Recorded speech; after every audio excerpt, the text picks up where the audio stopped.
The wheat-colored foothills of Animas Mountains in New Mexico's Boot Heel, luxuriantly carpeted with rank grasses and scattered evergreen oaks, are, to say the least, pleasing to the eye. The coveys of Mearns quail that live here add to the beauty. Scrambling over the hills after Mearns quail, I have often wondered of the scenes that passed over this storied landscape.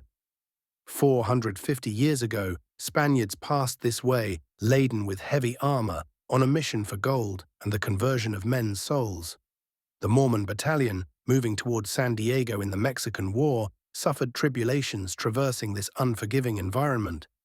Dr. Edgar Mearns, a surgeon in U.S. Army, came to the Southwest in the 1880s, a time when the Apache people struggled for a vestige of their homeland.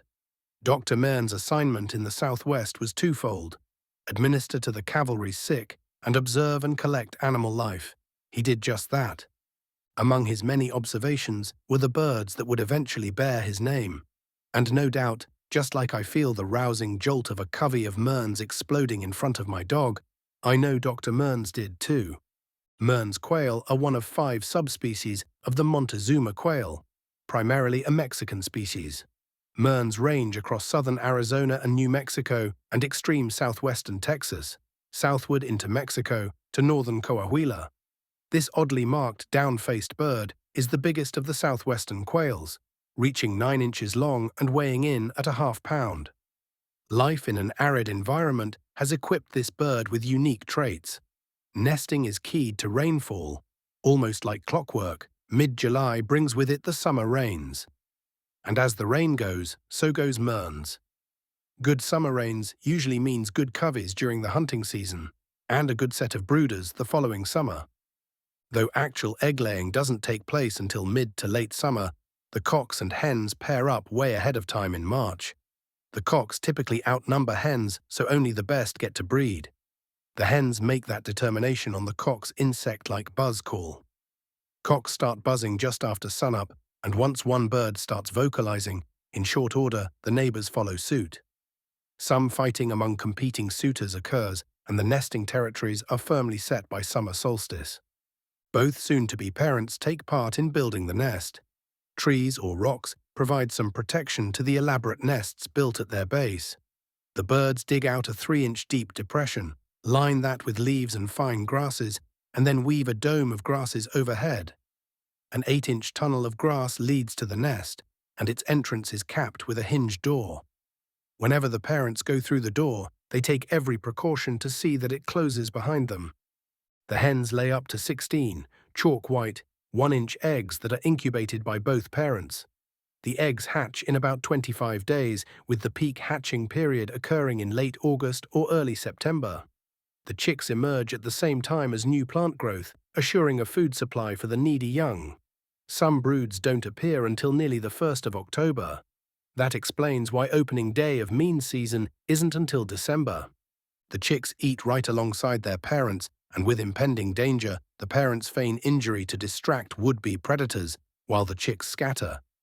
They spread their russet crest from side to side, spread out their tail, and pretend to have a broken wing, all the while chattering as though in pain. The cockbird, going to extremes, often covers the chicks with his wings, or even boldly attacks a predator. The chicks fledge in about 10 days, and after 2 weeks are on their own. While other quail species generally eat seeds and bugs, Mearns quail have a different strategy for survival. Their scythe-like claws allow them to dig 4 inches deep for bulbs of wood sorrel and nut sedge, and from these bulbs they also get their water. Small acorns, beetles, caterpillars, spiders, and centipedes are also a part of the diet. In an 18-inch wide circle, often touching each other, the birds face outward as they feed. After feeding all day, Mearns quail roost on ground, again in a circle, facing outward. Roosts are anywhere from gentle grassy slopes to steep rocky ravines.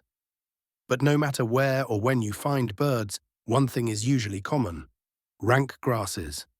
These birds are so adapted, so well camouflaged for tall grass, that their response to danger is to freeze up instead of running or flying. This instinct is so strong that if the birds are away from good cover, they will freeze up in full view and allow one to nearly walk up and touch them. This trait has garnered it the nickname fool quail, but if you're hunting this bird where it prefers to be, well, you'll see who might be the fool.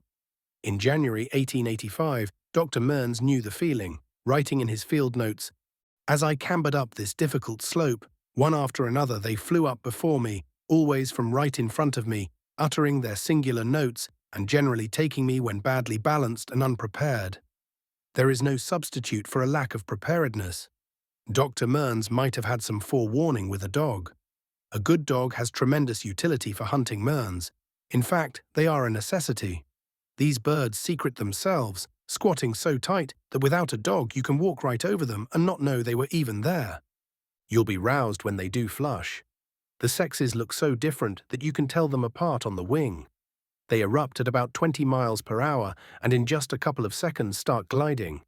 After a turn or dive, they literally hit the ground rolling. Their poor landing skills explain why they never land in trees. If your shooting is on, you'll need a retriever to find the downed birds in tall grass. Trembling whistles reassemble broken coveys within an hour's time. Mearns quail populations are in good shape, but such has not always been the case. While Cooper's hawks, coyotes, and skunks are a near-constant menace to Mearns quail, they pale in comparison to the effects of disturbed habitat. Things that keep down the grasses, like heavy livestock grazing and prolonged drought, have taken a heavy toll in the past. The Arizona Game and Fish Department closed Mearns quail to hunting for over a 30-year period, starting in 1929. Habitat improved, and so did the bird numbers. Limited hunting was resumed in the 1960s, and today, upland gunners are privileged with 2 months to rove about after these wonderful birds. Republished with permission from Notes from the Fieldbook, Mearns Quail, by Craig L. Springer, 1999. The Upland Almanac, Winter 1999. 1999 by Craig L. Springer.